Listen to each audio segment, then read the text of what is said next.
I've got Pat Vanhooser with me. Pat, thank you for joining me. We have not met, but we're about to. My name is Bruce Goddard, and I have spoken to your former company several times. I've heard great things about you.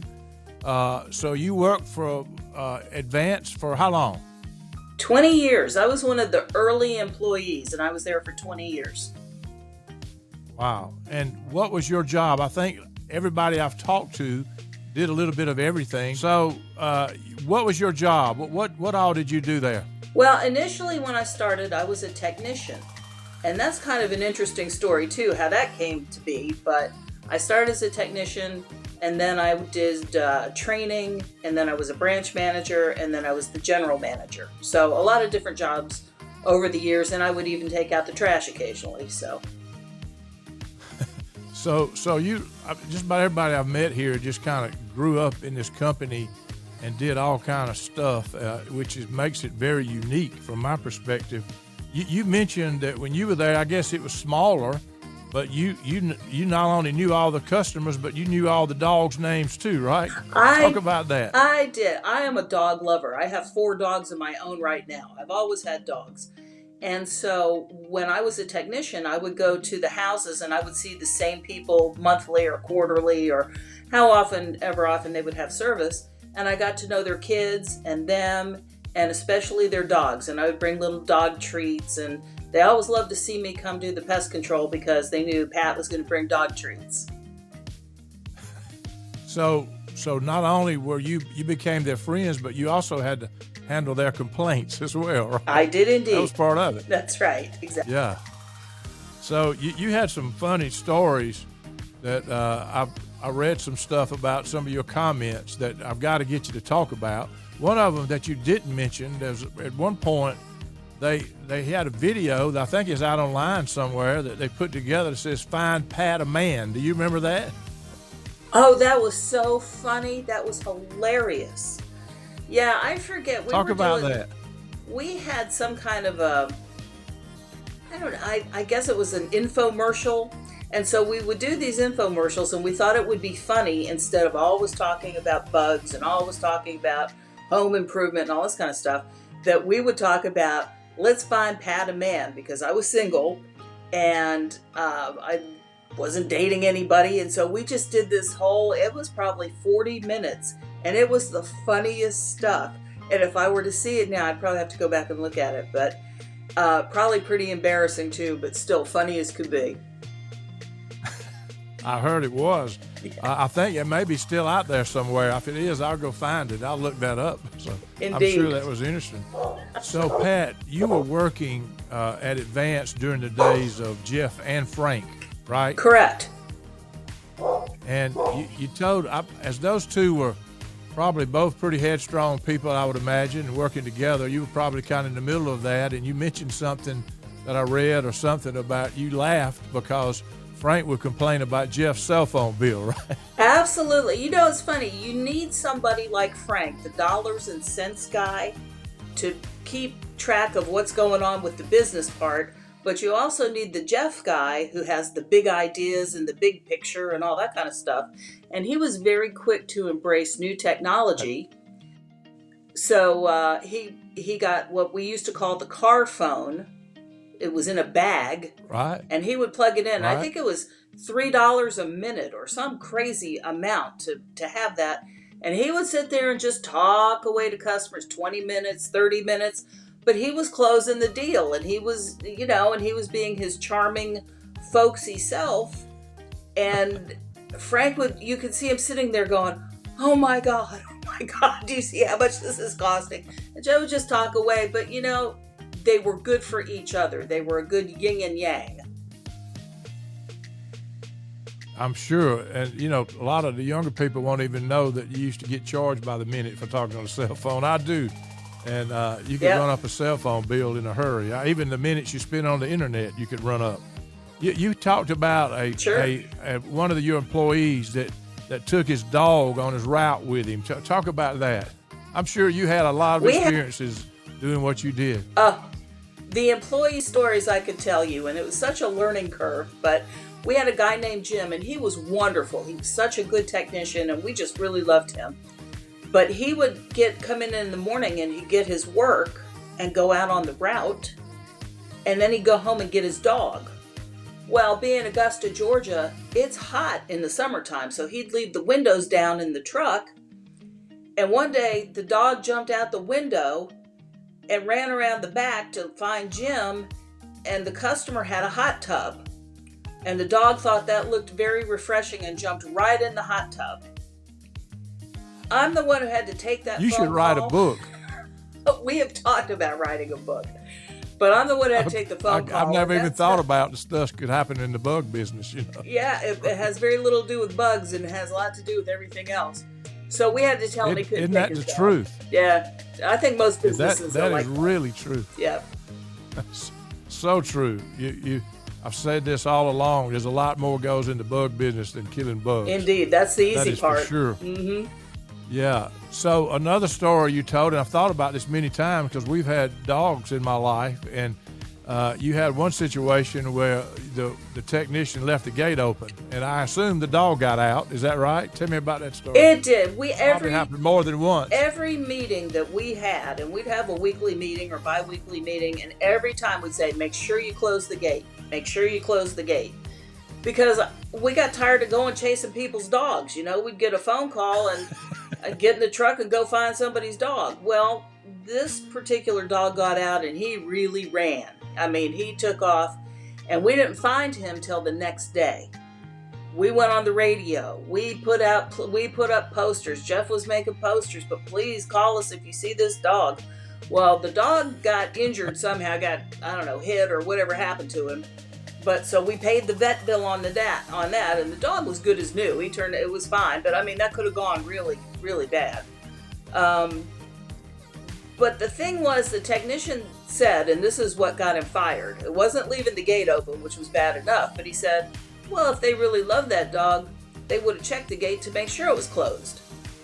And see, that was not our philosophy at Advance. That's not how we operated, and we knew that was not going to be a good fit. So, and we instituted... I want to be sure I heard what you said, because you went out just a little bit. The technician said if they would have loved that dog, that they would have checked on him more often. Is that what you were saying? They would have checked the gate to make sure it was closed, like it was their responsibility. Oh. But that caused us to... So he lost his job over that, right? He did. But that caused us to institute a policy, and as far as I know, we were the first ones to ever do this, that every time we would service a home, we put a tag on the gate saying gate closed, the date and the time, so that it was never... Oh, wow. Because what would happen sometimes is the gas man would come to read the meter, and the gas man would leave it open, and we'd get blamed for it. And you'd get blamed for it. So we just started tagging every gate we ever went to, and that was solved that problem.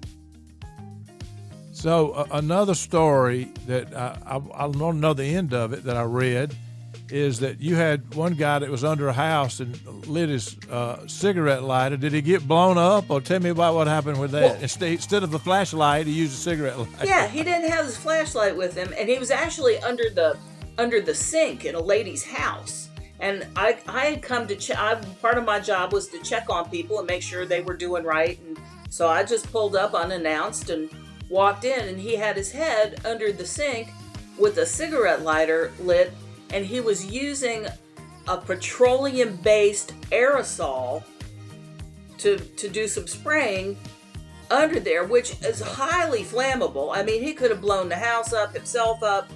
Fortunately, that did not happen, but it was just like the things that people do that you just don't expect, and you go, well, I guess we need to train better on this too. Anything that can happen will happen, right? It will. So you also had another guy that I laughed about that he refused to learn any of the other employees' names for the first 6 months he worked there. Tell me about that story. Well, we were pretty picky. We would give a lot of people a chance, but as you know, not everybody's cut out to be in the bug business. You have to be kind of a certain personality. And so we would go through some people. We'd try them out, and they just weren't a good fit for whatever reason. Either we weren't good for them or they weren't good for us. And so we had this one employee who finally said, I'm not going to learn anybody's name until they've been here for 6 months, because I'm tired of having to learn and then forget their name and learn some other name. You meet a lot of different personalities, that's for sure. But he wouldn't. He would just call him, "Hey, you." So, never even thought about that, but I guess when you got a high turnover of people, that can certainly happen. So I just spoke to Dina, and I didn't hear this story, but I need to know about the Pat and Dina creepy stalker story. Tell us about that. Well, when we moved to Columbia Road, when we opened our business over on Columbia Road in Columbia County, we had an open house. It was a nice, beautiful building. We owned the building, 2 stories, and we were really proud of it. And so we had an open house, and we had Austin Rhodes, the radio host, come and do his broadcast from there. And we had food, and people would come through, and it was come meet the Bug Babes. So Dina and I were upstairs talking to some people, and this fella comes up to us, and he goes, "Oh, you're the Bug Babes." And we're, "Yes, we are. Yeah, how nice." He goes, "You know that picture of you two?" And we had this big picture, and it was Dina and I standing back to back. Just, it was a nice business photo. And it had been in the newspaper and some other places we'd used for advertising. And we said, "Yes, He said, "I cut that out of the newspaper and I put that up in my bathroom. Now I want you to know, my wife doesn't like it, but I like to go into that bathroom and close the door and just look at you girls." That was the creepiest thing. And you don't really know what to say. You go, "Oh, well, how flattering," or or "What is wrong with you," or what. So we kind of shook his hand and kind of showed him out the door, and that was that. But he really loved the Bug Babes. So you had no idea the Bug Babe picture was going to impact people in that way, right? No. So what about the Bug Babe wine? Tell me about that. Well, that was about around the same time. We would do a lot of promotional things. We would go out and meet people and do events and charity events and all kinds of things. And you're always looking for promotional materials. And so we found out that there was a place that made different kinds of wine that you could buy, and they'd put your label on it. And so we had a really nice line drawing of both me and Dina, and it was the official wine of the Bug Babes. And we had a red, a white, and a Pinot Grigio, and I don't know, we had 3 or 4 of them. And so when we would go to places, we would put them in gift baskets, or we'd auction them off, or for charity or whatever it was. And that was really one of our best promotions. People just loved it. It was a lot of fun. Well, I can tell you the creativity of this group, the whole company is just absolutely incredible of all the stuff you did. I know you guys had a lot of fun. Yeah. I know you worked hard. This company grew, and it kept growing even after you left. I'm sure you had no idea what would happen and how much it did grow, but just your story is so similar to everybody else that I've talked to. They came in and just started as a technician or started in the office, and they ended up running the company. Yeah. And it sounds like you were pretty much running it when you were there. Talk about when you look back on your career, 20 years, what are you most proud of that? I mean, you've been gone 10 years or so right. It's a little bit far removed from where you are now. But talk a little bit about that. Talk about what warms your heart the most about working there. Well, there are a couple of things. Back in the early days when there were just 7 of us, maybe 7 or 8 employees when I first started, it was so fun to go to work. It was just fun to go because you never knew what was going to happen that day, and we laughed a lot. But you're right, we worked very hard. But we gave our best 100%, and we were encouraged and rewarded for that. It was a great family experience, a great place to work, and I think a lot of people never really get to have that. And I think as we got bigger, it was hard to keep that as much. It would never be the same as it was when there were just 7 or 8 of us, but Jeff worked really hard to make sure that, everybody felt included and important. So there was that. But the other thing is, Jeff is big on community service. We're part of the community. You should participate in community projects. And so I had always wanted to do a reading club for girls, for middle school girls. And he said, "Well, you want to do it? Go do it." So we set up a reading program where we would meet once a month, and it was called the Smart Girls Club. And we met at one of the schools, and kids would come, and there were probably, 30 girls who would come. And every month we would read a book, and then it was an age-appropriate book, and then we would discuss where the characters in the story could have made different choices that would have made the story turn out differently, for better or worse. And the point being, my thought was, if you think about stuff beforehand, when the situation arises, you're going to make a better choice than if you're just presented with it and you got to decide on the fly. That you've already thought this through. We've discussed it. What happens when somebody says, let's go sneak out at night, or let's go do whatever it is? What are the repercussions that could happen? And it was really a wonderful experience, and I think we did a lot of good, and it would not have happened had Jeff not supported that, and the community too. The community really got behind it as well. What a unique business, and who would ever think that a bug business is reading to kids and having kids read books and discussing them. It's just incredible company, and he obviously empowered you guys. Mm-hmm. But when you look back, talk about your relationship with Jeff. How did that relationship, how did that impact? You talked about his strength, and he says the same thing. Even when he was alone and not with Frank, he had people that looked after the detail and the finances and all that. He's more of a visionary, but talk about him and your relationship to him and the impact he had on you. Well, I had been in the pest control business for 16 years when I went to work for him. And that was unusual to have women in the pest control business at that point, but I was pretty accomplished, and I knew a lot about the pest control business. And Frank was a little hesitant about hiring me because he said, you get a woman in here, it's just going to upset people and the men and all this kind of stuff. And looking at it now, I understand his point of view. I understand why he could think that, and I'm not offended at all. But Jeff said, hey, look, she's the most qualified. We're going to hire her now. And so that was always his thing. He didn't care who you were, where you came from. If you had the qualifications or the potential, or you showed something, he was going to take a chance on you. And so we became really good friends. He and a couple other people from work came over and helped me paint my house one time. And I mean, it was just that sort of thing. It wasn't just a work relationship. It was a family. And so he always Pat, set the example. It was great. You obviously had a great career. You had a great run. I hope you're enjoying your retirement. I'm in the same stage of life. You have earned it for sure. I know Jeff thinks a lot of you, the people he put together here, the people that worked there, whether he put you, I don't know if he hired you. You were there before he was, I guess. Were you? No, I guess they hired you. You said that, but you were in the business a lot longer. Right, I had come from somewhere But what else. a run.